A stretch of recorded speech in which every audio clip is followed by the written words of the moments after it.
Donc, bonjour à tous et à toutes. Je suis Antoine Gilles, donc chargé de projet chez Rupture, et je vais animer ce retour d'expérience. Donc, quelques mots d'abord sur Rupture. Rupture, c'est une association à mission d'intérêt général qui a été créée il y a 3 ans dans la région par 17 chefs d'entreprise, avec pour objectif de faire la transition environnementale et inclusive de l'économie. Aujourd'hui, on est 150 adhérents et on travaille sur 8 chantiers différents. Donc, j'accueille aujourd'hui Xavier Lebeau, dirigeant de Macoré. Bonjour à tous. Et Anne-Laure Simon, co-dirigeante de l'agence Déclic. Bonjour. Donc, l'agence Déclic, c'est un cabinet de formation et de conseil en RSE qui accompagne les collectivités, les entreprises et les associations dans leur stratégie responsable dans un objectif de mission d'intérêt général. Et Xavier, donc Macoré, c'est une scope qui a été créée en 1986 par 4 artisans, donc un ébéniste, un charpentier, un maçon et un menuisier, c'est ça. Parfait. Aujourd'hui, vous êtes plus de 220 salariés, 127 associés. C'est ça. Vous allez réaliser cette année 24 millions d'euros de chiffre d'affaires. C'était l'exercice qui s'est terminé au 30 septembre 2021, donc c'est sûr, on l'a fait l'année dernière. Oui. Et pour l'année en cours, ce sera sans doute à peu près 6 milliards. D'accord, donc c'est réparti 35% construction de logements individuels, 25% logement collectif, 25% en réhabilitation et 15% sur la recherche de terrain pour la construction d'un logement individuel. Alors, pour être précis, mais ce n'est pas essentiel pour ce qui nous rassemble aujourd'hui, il y a 15% des maisons qu'on construit pour lesquelles on est obligé on propose un service d'accompagnement pour trouver un terrain, parce que c'est de plus en plus compliqué de trouver un terrain, et 35% des maisons qui sont sur le métier historique, c'est des personnes qui viennent nous voir et qui disent « on a un terrain, est-ce que vous pouvez nous construire la maison ?» Mais on en reparlera, je pense, sur l'offre. Évidemment, quand on positionne son offre en regardant un aspect RSE, comme il va y avoir de moins en moins de terrains disponibles et qu'il faut artificialiser de moins en moins, on va de plus en plus vers la rénovation et puis les opérations de logement groupé, que ce soit en maison individuelle groupée ou en logement collectif. Donc vous êtes une SCOP, vous avez été une des premières entreprises à construire des maisons BBC. Donc vous vous présentez comme une entreprise engagée. Comment ça se traduit au quotidien ? Alors, je vais faire un petit lien avec ce qui s'est dit avant. J'ai beaucoup apprécié la précédente intervention. Et puis du coup, je me suis dit, tiens, mais il parle de choses où en fait c'est la scope, la solution. Donc on vous voit mal, hein, vous êtes un peu dans la pénombre avec la lumière, mais parmi vous, combien connaissent les scopes ? Si vous pouvez lever la main. Ouais, c'est un public acquis. Alors je vais juste rappeler des choses que vous connaissez bien. Une scope, son premier objet, c'est la pérennité de l'outil de travail. C'est-à-dire qu'on ne se pose pas la question de donner ou pas des parts ou des actions. C'est dans les statuts de la scope que les salariés en sont propriétaires le temps d'un passage. Moi, je ne suis pas propriétaire de la scope, je ne suis que de passage comme tous les salariés de l'entreprise. Puisqu'une scope part, comme ça l'a été dit avant, du principe que la valeur principale d'une entreprise, c'est son capital de travail, c'est les salariés. Dans notre scope, donc dans une scope, il y a systématiquement une redistribution de la valeur créée, du résultat. Donc l'accord de participation, l'accord d'intéressement sont obligatoires, consubstantiels. Dans une scope, chaque homme, chaque femme a une voix pour décider des grandes décisions stratégiques. Dans une scope, ce ne sont que des salariés qui sont au conseil d'administration. Donc n'hésitez pas, c'est une bonne solution pour une partie des choses qui ont été dites avant. Et puis sur l'échelle de salaire, on a fixé dans notre charte du sociétaire un maximum de 1 à 5, et actuellement c'est 1 à 4. Voilà pour quelques pistes. On n'avait pas forcément évoqué le fait que je parlerai de ça, c'est tellement évident pour nous en fait. On est une scope historiquement, mais sans doute que c'est un pilier fort de la RSE. Une scope, c'est non délocalisable. Ça instruit un dialogue social permanent. On a un CSE aussi, mais on est en dialogue permanent avec l'ensemble des salariés. Ça s'appuie sur le fait que c'est bien les salariés qui créent la valeur de l'entreprise. Néanmoins, ce n'est pas parce qu'on est en scope qu'on est RSE. Voilà, on y vient. Donc c'est vrai que vous avez instauré, donc, il y a plus de 15 ans, la récupération des déchets de bois sur vos chantiers pour alimenter une chaufferie qui permet de chauffer vos bâtiments. 70% de vos constructions sont RE 2020, alors que la norme vient d'entrer en vigueur. vous avez de l'avance en termes d'économie circulaire, en termes d'environnement. Et pourtant, ça fait que 2 ans que vous avez lancé une politique RSE, une stratégie RSE. Comment ça se fait ? Pendant longtemps, on se disait, parce qu'on est Scope, on est naturellement RSE. D'autant plus que, effectivement, en 2008-2009, on a créé l'une des premières maisons BBC. Je crois que c'était la 2e du département. Récemment, on a eu la première maison de France labellisée E+C-, donc E3, C2, pour les connaisseurs. Et on a toujours été en avance, je pense, sur la partie offre de produits à faible impact environnemental. Maison passive, analyse du cycle de vie, etc. Ça, c'est né d'une forme de militantisme dans l'entreprise, parce que la Scope, ça permet aussi aux personnes de proposer des évolutions de l'entreprise. Et donc, autour des 20 ans de l'entreprise, 2005-2006, il y a une commission qui s'est créée qui s'appelait Éco-Construction, et qui a travaillé sur une offre d'habitat à faible impact environnemental. Et là-dessus, sur une base de militantisme, on a eu un coup de bol, un peu quand même, c'est qu'il y a eu le Grenelle de l'environnement. Je ne sais pas si vous vous rappelez, mais à l'époque, il y a eu des aides économiques très fortes pour pousser la construction de maisons de basse consommation. Et il se trouve que par ces dynamiques militantes, par ce travail de comité, petit collectif, on avait une offre qui était prête. Alors, on l'avait orientée très fortement du côté du biosourcé, alors que là, ce qui était demandé, c'était la performance thermique. Mais on était prêt à faire une offre, et rapidement, l'ensemble de nos maisons, 100% des maisons en bois, en 2010, c'était déjà BBC. Alors, je me permets de dire, la lecture de ça, c'est une réglementation, une vision à terme, où est-ce qu'on va, et puis des incitations économiques. Et là, ça coûtait moins cher pour nos clients de faire bien BBC, puisqu'il y avait des aides. Donc clairement, un avantage économique tiré de votre côté militantisme de la Scope. C'est ça, c'est un peu un coup de bol. Parfois, les valeurs qu'on a, elles ne tombent pas dans le marché, mais là, cette fois-ci, c'était le cas. Donc ça, c'est le côté environnemental. En termes de stratégie RSE, donc vous venez de vous lancer, là ça fait 2 ans. Oui. Comment ça se passe en fait en termes de structuration? Vous vous faites aider? Alors c'est indispensable. Si vous voulez bien, je continue sur 2-3 autres aspects qu'on avait et qui nous faisaient dire qu'on était naturellement RSE, mais je dis tout de suite que ce n'était pas satisfaisant à mon sens. La déchetterie, oui. Quand moi je suis arrivé dans la boîte en 2022, le matin et le soir, quand je partais, il y avait des fumées qui sortaient du terrain. Pardon, je suis arrivé en 2000 dans la boîte, il y a 22 ans. Et ça a duré un an ou 2, pas plus. Très vite, mes prédécesseurs, moi j'ai pas beaucoup joué de rôle là-dedans, avaient compris que c'était pas bien de faire un feu pour que les déchets disparaissent.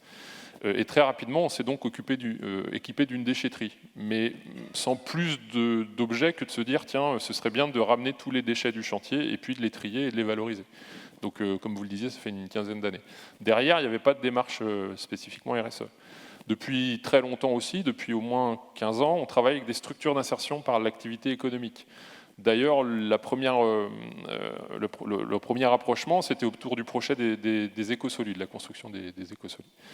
Mais pour autant, on pense que c'est RSE, mais on n'évaluait pas l'impact de ça. On a obtenu le prix du Moniteur, qui nous disait, en 2017 de mémoire, qui nous disait, vous êtes une entreprise vertueuse. Mais c'est gentil, mais on n'était pas capable non plus d'évaluer l'impact. Et puis, au bout d'1 an ou 2 ans après ce prix du Moniteur, il y a des étudiants de l'école centrale de mémoire qui sont venus nous voir et qui nous ont dit, si vous voulez, vous participez au trophée régional de la RSE. Et on a dit banco, enfin j'ai un peu poussé pour être clair, parce que j'avais envie qu'on sorte du discours qui disait parce qu'on est une Scope, parce qu'on fait de l'insertion, parce qu'on fait le traitement des déchets et des bâtiments écologiques, on est RSE. Et on a gagné. Moi, j'avais à moitié perdu, puisqu'on nous disait encore « mais oui, vous êtes RSE, allez-y ». Sauf que le jury, en off, nous a dit « oh, chez vous, il n'y a pas d'objectif, il n'y a pas de calcul d'impact, et il y a un faible partage des enjeux, des ambitions ». Et ça se voyait tant et si bien que quand on projetait un film sur une démarche d'insertion dans des maisons à Saint-Nazaire, toute l'Assemblée générale, une centaine de personnes à l'époque applaudissaient, mais aussi s'étonnaient de ne pas être au courant en fait, de ce qu'on faisait avec les structures d'insertion. Et donc c'est à partir de là qu'on a commencé à structurer la démarche. Le premier acte, ça a été un diagnostic Simply RSE, puisque comme on est une Scope du BTP, on a l'opportunité d'être accompagné par la FNOR pour la démarche RSE. Le diagnostic a été intéressant, mais ça ne nous a pas suffi, et du coup, on a voulu plus s'inscrire dans des réseaux locaux, et donc on s'est inscrit au comité 21, et je reparlerai, mais il y a une démarche très intéressante, dont la deuxième session va être lancée dans quelques semaines. Et puis, on est membre de DRO, dirigeants responsables de l'Ouest, depuis une dizaine d'années de mémoire. D'accord, donc ça vous a permis de structurer votre politique RSE et notamment votre dialogue avec les parties prenantes.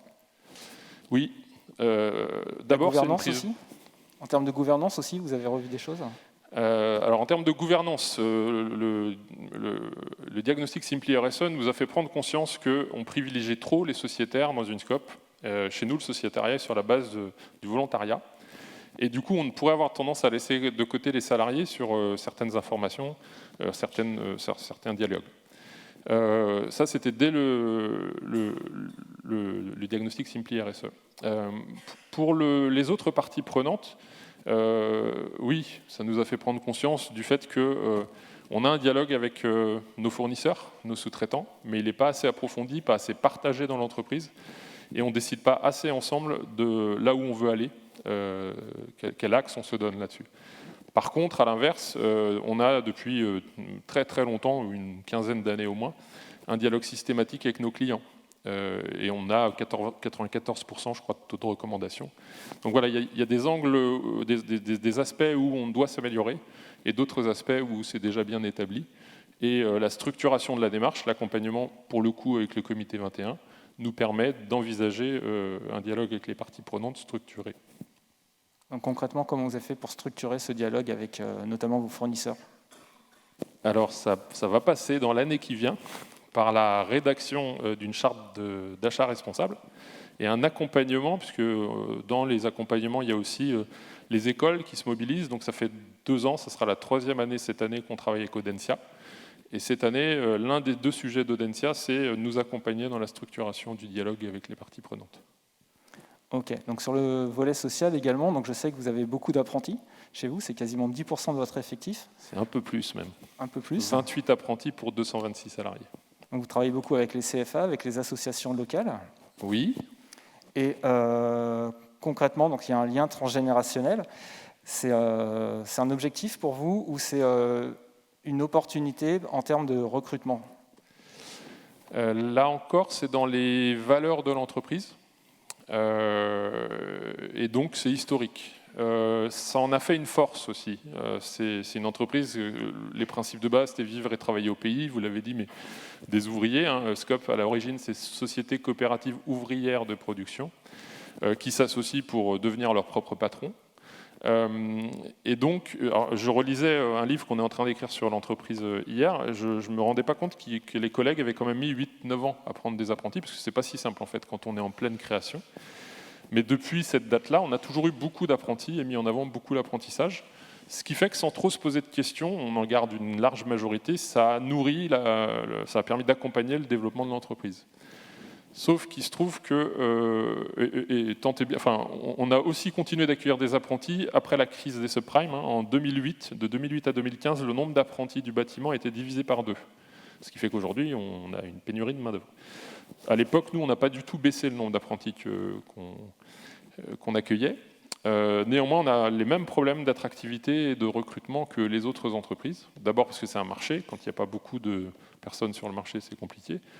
Et puis probablement, en toute humilité, parce que dans la croissance de l'entreprise, en structurant l'entreprise, c'est des choses qui ont été évoquées un peu aussi avant, on a sans doute oublié l'accompagnement des autres que les apprentis. C'est-à-dire que dans une entreprise, la montée en compétences, l'association au choix de son métier, pour son quotidien, est primordiale. Et probablement qu'on a eu un peu trop de top-down, comme on disait tout à l'heure, de décisions qui venaient du haut en bas, et pas assez d'associations avec les ouvriers. Et pour avoir des apprentis et former des personnes, il faut aussi avoir des ouvriers qui veulent bien les former. Donc même dans du scope, en fait, où les associés, pourtant, auraient pu remonter en fait, ce type d'informations, ça ne s'est pas fait. Comment vous allez remédier en fait, à ce problème Oui, de même en décor. scope. La scope n'est pas une panacée. C'est une solution, mais ce n'est pas une panacée. Comment on va faire? La prise de conscience qu'on a là, c'est qu'il faut remettre des moyens, assez simplement. Redonner des espaces d'autonomie, de liberté, accompagner ces espaces, retourner sur le terrain. Voilà, en gros, ce qui va être fait. Et ça va être fait assez rapidement, hein, puisque c'est engagé pour les 6 mois qui viennent. D'accord. Et en termes de recrutement, vous disiez, est-ce que ça vous procure vraiment un avantage comparatif d'être en scope et d'avoir cette politique sociale qui est vraiment plus poussée que ce qu'on peut voir dans d'autres entreprises du bâtiment? Alors ça l'a longtemps été pour tous les métiers, et aujourd'hui c'est un avantage certain sur la plupart des métiers, sauf ceux qui sont en tension, et ceux qu'on a peut-être un peu trop délaissés, c'est-à-dire les métiers de production du bâtiment, dans la place des collègues. C'est une entreprise qui a été créée par des ouvriers, je le disais, et aujourd'hui c'est une entreprise de 226 où l'ouvrier est moins majoritaire qu'il n'était il y a 20 ans ou 35 ans. D'accord. Donc je sais que dans votre entreprise, vous essayez de donner la place à chacun, tous ceux qui ont envie de s'engager. Oui. Comment est-ce que vous organisez cette politique en interne, notamment sur le volet environnemental? D'accord. Alors partant en macro, puisqu'on est une entreprise de bâtiment, on a ce qu'on appelle une faible intensité capitalistique, c'est-à-dire qu'on n'a pas besoin obligatoirement qu'un salarié devienne sociétaire pour apporter du capital. Donc on a fait le choix de laisser le sociétariat sur une base de volontariat pour qu'on ait des personnes qui s'engagent en ayant envie de s'engager. Donc la première façon de participer, c'est de devenir sociétaire. Ensuite, quand on est sociétaire, mais à vrai dire, plus ça va, plus on l'ouvre à tous, on a possibilité de participer à des commissions. Donc il y a plusieurs commissions, bien-être au travail, apprentissage, travaux, on peut mettre en place des travaux pour améliorer l'environnement de travail, et il y a une commission RSE. Cette commission RSE, elle est née parce que, avec tout le parcours que je décris avant, il y a aussi une prise de conscience en interne et une volonté largement majoritaire d'inscrire la RSE comme l'un des pivots de notre stratégie à l'horizon de 2023-2026. Et on s'est donné un projet d'entreprise, c'est-à-dire de 2020 à 2023, pour cela. Clairement, moi, je reprenais la direction de l'entreprise et je ne me sentais pas d'en prendre le pilotage et d'impulser la dynamique, et un peu lâchement, ou stratégiquement, je ne sais pas. Je me suis dit, ce serait bien qu'on puisse laisser tous ceux qui en ont envie se mobiliser et mobiliser d'autres personnes, et qu'on ait un terreau comme ça, fertile, de dynamique RSE dans l'entreprise. Et donc cette commission a notamment piloté un diagnostic écoflux. D'accord, ça ne s'est pas fait du jour au lendemain, la RSE. Je sais que c'est quelque chose que vous avez essayé de lancer une première fois, qui n'a pas été accepté, et ensuite vous avez relancé. Comment vous avez réussi à convaincre au fur et à mesure? Et pourquoi vous n'êtes pas allé quand même, alors c'est peut-être lié à votre statut, pourquoi vous n'êtes pas allé quand même dès la première fois? Alors ce qui ne s'est pas fait la première fois, c'est de structurer et d'affirmer que c'est un axe prioritaire de l'entreprise. Néanmoins, donc, il y a eu des actions volontaires et qui ont été les bienvenues. Du côté des actions volontaires, pour moi, elles sont essentielles. C'est très important, même si on ne calcule pas l'impact à ce moment-là, d'avoir des actions qui font une prise de conscience. Il y a eu plein de réussites, mais il y a aussi des difficultés. Parfois, les personnes ne se sentent pas légitimes à prendre du temps sur le temps de travail. C'est un peu comme on pourrait voir du côté d'un CSE, d'ailleurs, pour avancer sur la RSE. Parfois, il y a une question de compétence. Dans le cadre du Diag Écoflux, il y a eu cette question qui s'est posée. Je leur ai dit, mais si, faites-vous confiance, allez-y. Ils ont pris le temps, ils ont appris, ils ont piloté tout seuls. Parfois, il y a aussi un problème d'insertion dans les rouages de décision de l'entreprise. Et je pense que là, on en est à cet enjeu-là. Il fallait que le conseil d'administration et le CODIR s'approprient bien les enjeux et la décision pour piloter la RSE dans l'entreprise. Alors oui, effectivement, le CA et le CODIR ont mis un peu de temps à décider de s'engager. Pourquoi? Parce qu'on est sur plein d'autres projets, plein d'autres problématiques, et que la RSE est l'un des sujets, l'une des questions qu'on adresse. Par contre, ce qui a emporté la décision, c'est cette volonté que la RSE soit au centre de notre stratégie dans un an. Et là, on s'est dit, on n'a plus le temps, donc pourquoi repousser de 6 mois? Il faut y aller maintenant.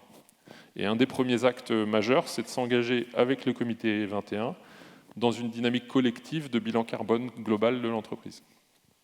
D'accord. Et en termes de mission d'entreprise, comment vous projetez dans votre plan, donc 2023-2026? Quels sont vos objectifs et quels moyens vous allez pouvoir mettre en place pour pouvoir les atteindre? Ça, il faudra que je revienne l'année prochaine. Donc ce qui va se passer dans l'année, On lance un bilan carbone, on va structurer la démarche d'achat responsable, on structure le dialogue avec les parties prenantes. Voilà, en gros, et sur cette base-là, on voudrait rédiger notre premier rapport RSE, puisque du coup, on fait un rapport de fin d'année qui pourrait ressembler à un rapport RSE, parce qu'il y a plein d'éléments de RSE dedans, mais qui n'est pas structuré comme ça.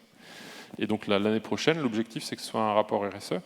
Et à partir de cet ensemble-là, le but, ce serait d'animer collectivement avec l'ensemble des sociétaires la définition de nos priorités sur les 17 objectifs du développement durable. Et j'ai oublié une chose très importante. Macoré a 35 ans, et en juin dernier, Serge Bourreau, l'un des 4 fondateurs, le dernier qui restait là depuis plus de 20 ans, puisque les autres étaient partis assez rapidement, est parti en retraite. Et moi, j'avais pris la direction il y a 3 ans maintenant. Mais ce n'est pas anodin que l'un des fondateurs parte. Et l'entreprise s'est bien développée avec plein d'aspects positifs, mais un des trucs qu'on entend remonter du terrain et qui peut créer une désaffection, c'est on parle de croissance maîtrisée, mais en fait on ne maîtrise pas toujours, et il y a une forme de tension qui est vécue. Donc en gros, les principes, c'était vivre, travailler au pays, ça c'est toujours valable, et puis très longtemps, il y a eu beaucoup de croissance, on la disait maîtrisée, et parfois c'était un peu dans la souffrance. Plus globalement, on se dit qu'à ce moment de l'histoire, 35 ans, le départ d'un des dirigeants, il est temps de réécrire ou redéfinir ensemble ce qu'est notre raison d'être, notre mission, ça a été évoqué juste avant. Donc ça va être aussi fait cette année. Et donc sur la base de c'est quoi notre raison d'être, notre mission, qu'est-ce qu'on veut que soit le Macoré dans 50 ans, sur la base de nos priorités parmi les objectifs du développement durable, on écrira notre projet stratégique. Et parce qu'on imagine qu'il y aura à la fois des tendances qui sont directement liées à la RSE, mais que ça peut aussi impacter notre offre de produits et services, on sera accompagné cette année aussi par l'ESB, l'École supérieure du bois, pour travailler ensemble sur une première ébauche d'intégration de plus d'économie circulaire dans notre offre de produits et services. D'accord, donc vous parlez d'économie circulaire, vous avez parlé de bilan carbone. Pourquoi vous avez choisi l'outil bilan carbone plutôt qu'un outil d'analyse complète de cycle de vie, surtout dans un secteur où on le voit depuis quelques mois, depuis 1 an maintenant, où il y a des importantes pénuries de matériaux, où finalement sécuriser des approvisionnements, intégrer peut-être plus en amont les chaînes de production aurait pu être intéressante. On a beaucoup pratiqué, nous, l'analyse du cycle de vie à l'échelle des bâtiments. Donc on a cette expérience-là. Avec plein d'aspects très positifs. Ça nous a, par exemple, fait prendre conscience qu'on se focalisait sur un isolant biosourcé et qu'en vrai, l'enjeu n'était pas là, quoi. Une dalle en béton, un isolant en polystyrène sous la dalle, on ne sait pas faire autrement, avait beaucoup plus d'enjeux. Et puis, donc ça, c'était une première étape. Et la deuxième étape qu'on a eue à l'époque, c'était d'intégrer le bâtiment et sa performance environnementale. Donc, il s'agissait de 4 maisons de niveau passif à arroser, d'y intégrer le mode de vie des personnes. Et on se rendait compte que même des familles dont un seul utilisait une voiture pour aller au travail et l'autre personne tramway et vélo, les transports sur 50 ans avaient au minimum 1,5 fois plus d'impact que la maison qu'on avait construite. Donc voilà, toutes ces notions-là, on a pu se les approprier.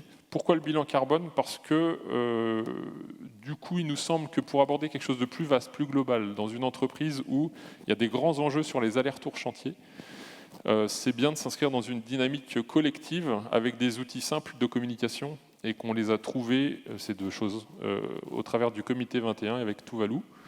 On est un peu frustré parce que du coup, la BPI ne suit pas pour financer. Mais ce n'est pas grave, l'important c'est d'arriver le plus vite au but et si on paye un peu de notre poche, ce n'est pas un drame. Ok, merci Xavier. Anne-Laure, toi, quel serait ton regard par rapport à cette très belle entreprise, très vertueuse ? Et une question subsidiaire tout à l'heure pour Xavier, je te laisse y réfléchir. Comment faire pour dupliquer ce modèle très vertueux sur d'autres territoires ? Merci beaucoup. Merci pour ce témoignage très complet. J'ai écouté avec attention tout ce que tu as pu nous partager. Merci beaucoup. Moi, j'ai envie de revenir sur 2-3 aspects très bien décrits dans ta démarche. Le premier, c'est la question du pilier économique. Tu disais, on faisait des produits assez vertueux, maison BBC, rénovation, habitat groupé, qui répondent à des enjeux notamment environnementaux, mais aussi d'usage. Ça a bien rencontré le marché au bon moment, mais c'est vrai que vous êtes une SCOP, vous êtes une entreprise, vous visez la pérennité, donc il faut adéquation entre les offres, les produits que vous proposez et le marché. Et ça, c'est un des sujets clés que vous adressez dans l'entreprise. C'est pour ça que c'est peut-être le tout premier à réfléchir. Ensuite, il y a le pilier environnemental, où là, vous avez aussi pas mal travaillé. Tu parlais d'arrêter l'incinération sur site il y a 20 ans. Ça a été une première étape. Puis après, ça vous a amené aujourd'hui et demain à faire le bilan carbone. Donc ça, c'est un axe extrêmement fort que vous avez travaillé. Bien sûr, l'axe social avec les salariés, que ce soit les commissions bien-être au travail, les commissions sur la RSE en général, avec l'implication des collaborateurs, l'échelle de salaire, mais aussi le travail autour de l'insertion, l'apprentissage. Donc on voit que sur le pilier social, vous avez aussi développé énormément de choses. Et puis la gouvernance, c'est vrai que vous êtes une SCOP, donc par nature, vous avez une gouvernance un petit peu différente, ou en tout cas plus collective que certaines entreprises, avec la redistribution, etc. Pour autant, et tu le disais très bien, vous avez des efforts, ou en tout cas l'envie de travailler en élargissant le dialogue à d'autres parties prenantes. Et c'est vrai que la RSE, c'est le dialogue et la compréhension de l'ensemble de son écosystème, donc ses collaborateurs, ses sociétaires, mais aussi ses fournisseurs, mais aussi ses différents partenaires. Et donc c'est important d'avoir en tête la diversité des parties prenantes d'une entreprise. Et puis, tu as parlé également de l'importance du reporting et de la communication. Et c'est peut-être une prise de conscience plus récente au sein de l'entreprise que c'était important. C'est clairement un point faible. Et sur l'ouverture aux autres, je me permets de rebondir aussi. C'est une entreprise qui a eu une très forte croissance, mais probablement qu'on n'a pas fait venir assez de 109 dans l'entreprise au travers de ces croissances. Ça a permis beaucoup de promotions internes, ou d'évolution interne, parce que qu'est-ce qu'une promotion ? Et donc d'offrir des parcours professionnels divers à des collègues qui étaient là depuis longtemps et qui sont partis de l'apprentissage. Mais à un moment donné, il faut évidemment s'ouvrir aux autres dans le dialogue et nourrir l'entreprise de ces interactions. Et une des façons de faire venir de l'interaction ou des idées nouvelles, c'est d'embaucher des gens qui viennent de plus loin. Donc il y a un enjeu d'attractivité aussi pour vous, et donc à la fois de faire un reporting de vos actions et peut-être un reporting... Oui, pardon, c'était ça l'idée. On n'est pas bon sur le reporting, mais ça vient de ce que j'expliquais tout à l'heure. En fait, on est juste en train de structurer la démarche, et donc il faut d'abord être d'accord sur les objectifs, puis après sur les actions qu'on veut mener pour avoir un bon reporting. Donc fin d'année, je disais tout à l'heure, j'espère bien qu'on aura avancé beaucoup plus fort sur la question du reporting. Et ça va être un enjeu pour toutes les entreprises dans les mois et dans les années qui viennent, de structurer un reporting pertinent qui démontre en fait d'une progression et qui donne à voir l'intégralité des actions menées et des progrès faits dans l'entreprise. Et puis tu as parlé aussi du chemin, c'est-à-dire qu'il faut embarquer les gens qui peuvent avoir parfois soit des craintes de compétences, de légitimité, puis il faut embarquer également le conseil d'administration, le CODIR et toutes les forces internes de l'entreprise. Et c'est un chemin qui prend du temps. Tu es parti des années 2000, et puis là, ça s'est un petit peu accéléré ces 10 dernières années, et ces 2 dernières années encore plus, avec la structuration, mais on est bien dans une démarche de temps long, et quelque part, vous n'êtes peut-être qu'au début. Pour terminer sur ce dézoom, il y a un aspect dont on a finalement assez peu parlé, c'est l'aspect du territoire et du lien au territoire. Tu disais, Macquarie a été construit sur travailler au pays. Quel est ce lien au territoire ? On parlait d'économie circulaire, par exemple, mais comment ça s'inscrit dans le quotidien de l'entreprise ? Oui, alors peut-être parce que c'est une évidence, mais c'est bien de me demander de le préciser, parce qu'il y a des choses qui ne seront peut-être pas si évidentes que ça à dire. Et tant qu'à faire d'être sur les évidences, c'est très bien le rebond sur l'économique. Et oui, il y a aucun projet d'entreprise qui est possible si elle ne vit pas. Ça, c'est profondément ancré en nous. J'ai parlé de la SCOP, mais pas de ça. Voilà, évidemment qu'il y a une attention au pilier économique de tout instant. Et c'est sans doute ça qui faisait que le CA avait du mal à s'engager. Il faut mettre des moyens, des ressources, et il faut choisir l'allocation des ressources. Mais comme je vous l'ai dit, c'est engagé. Le lien au territoire.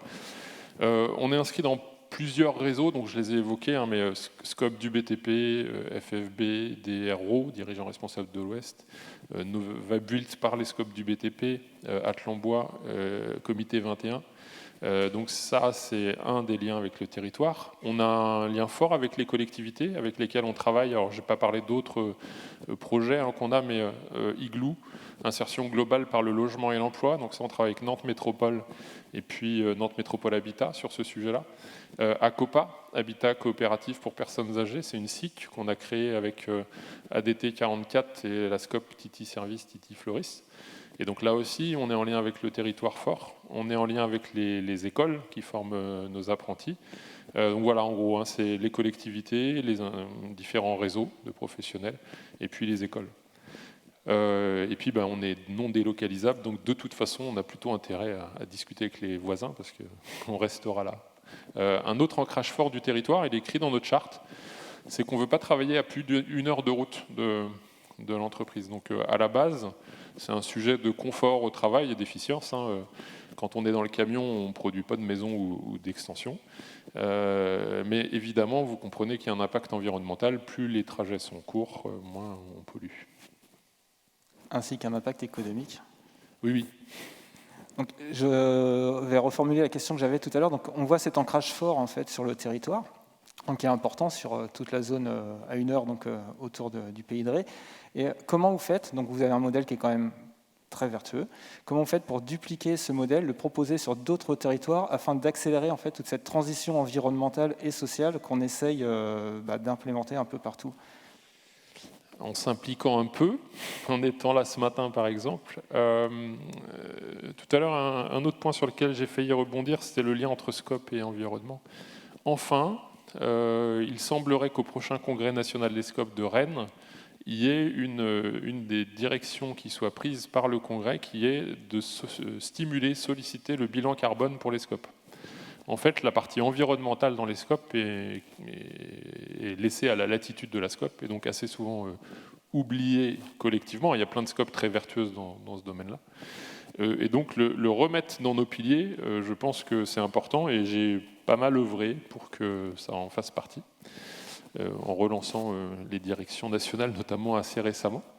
Voilà, témoigner, essayer d'agir à mon endroit, participer à des réseaux locaux, collectifs, comme dirigeant responsable de l'Ouest et Comité 21, c'est ma petite pierre.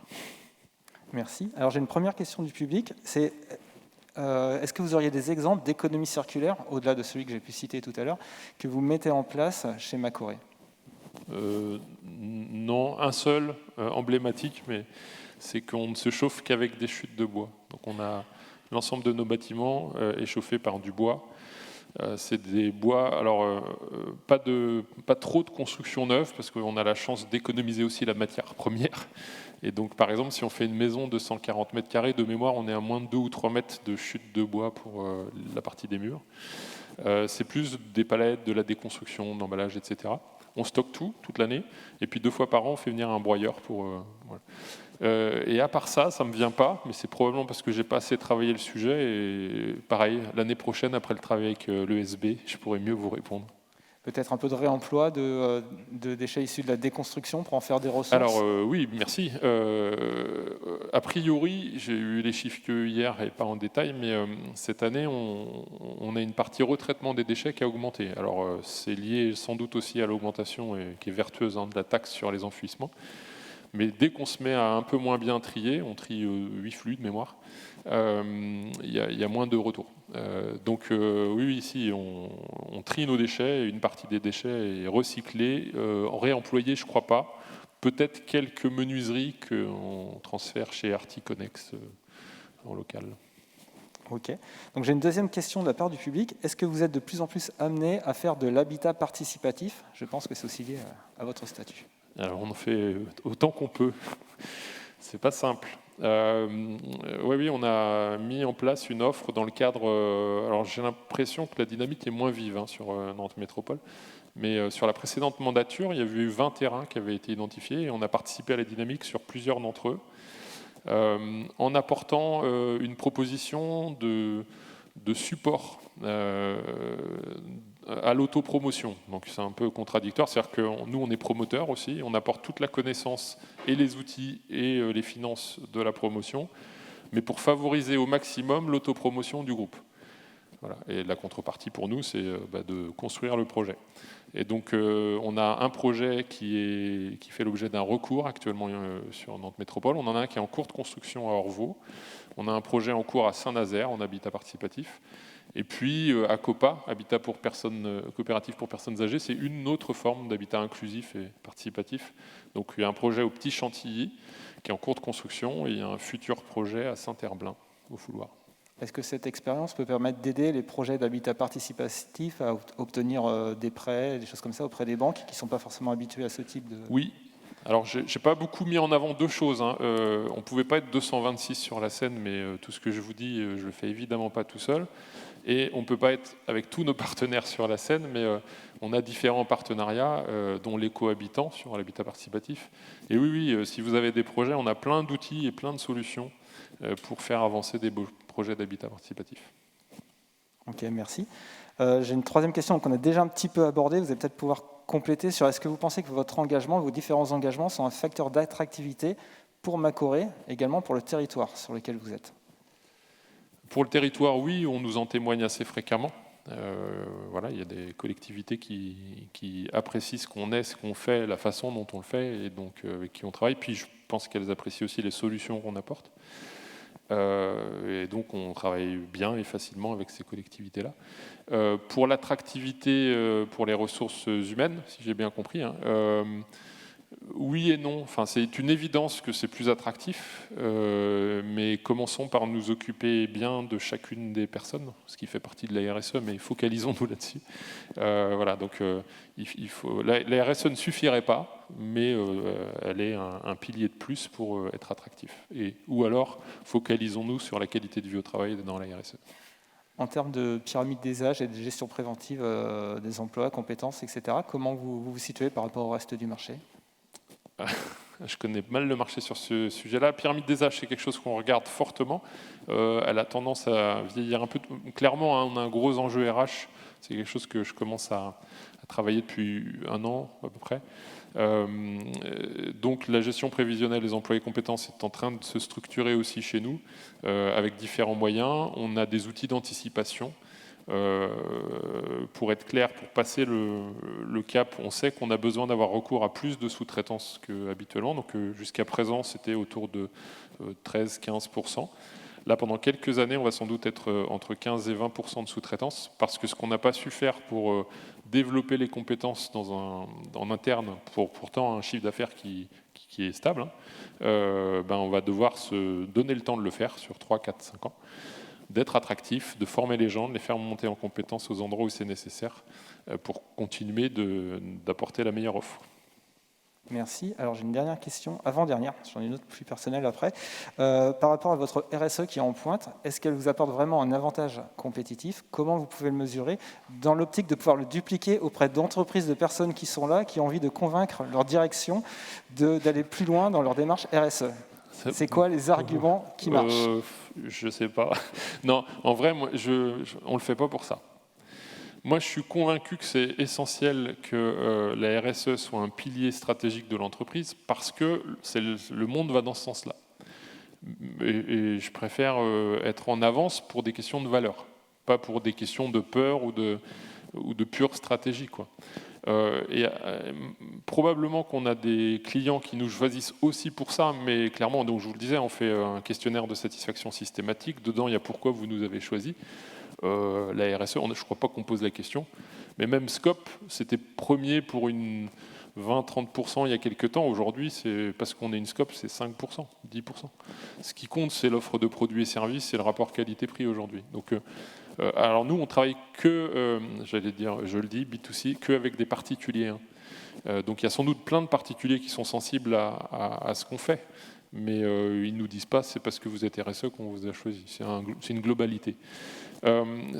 Donc pourquoi y aller? Parce que demain, tout, la réglementation, la façon de penser des gens, leur façon de choisir, ça va de plus en plus vers ça, c'est sûr.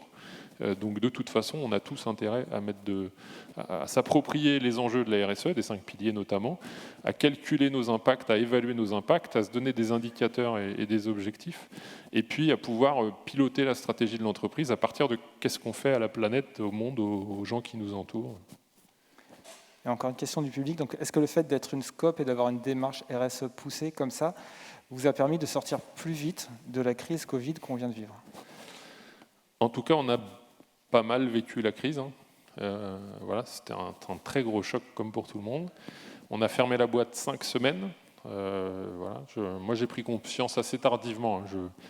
J'ai prévenu qu'on allait fermer la boîte le vendredi d'avant, que le lundi, il fallait aller fermer, et puis le mardi, on a fini de ranger pour fermer. Voilà. Dans une boîte de 220 personnes, il fallait beaucoup de temps pour mettre en place les protocoles et repartir. Et du coup, il a fallu 3 semaines progressivement pour recommencer. Ça fait en tout 6 semaines de fermeture, 15% de chiffre d'affaires en moins. On a eu un tout petit aperçu de finance tout à l'heure, mais je ne sais pas si ça vous cause ce qu'est un seuil de rentabilité, mais quand vous avez des charges fixes et que vous enlevez 15% de chiffre d'affaires, vous pouvez vous dire que l'année va être compliquée.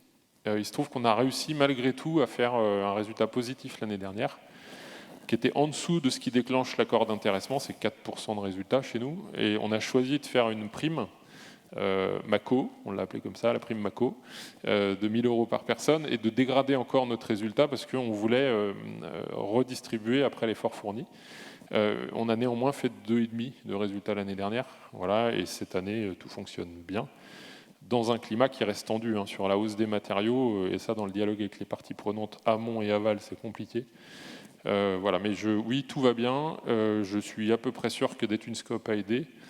Et quelque chose qui nous a fortement aidé, c'était d'avoir, alors ça a priori pas forcément à voir avec notre sujet du jour, mais structurer forcément la description des processus et de comment ça devait fonctionner entre services. Parce que quand on a muté en digital, notamment dans toute la partie avant chantier, un chantier ça ne se fait pas en digital, on était prêt et on avait pu utiliser la mise en application des processus en versus digital.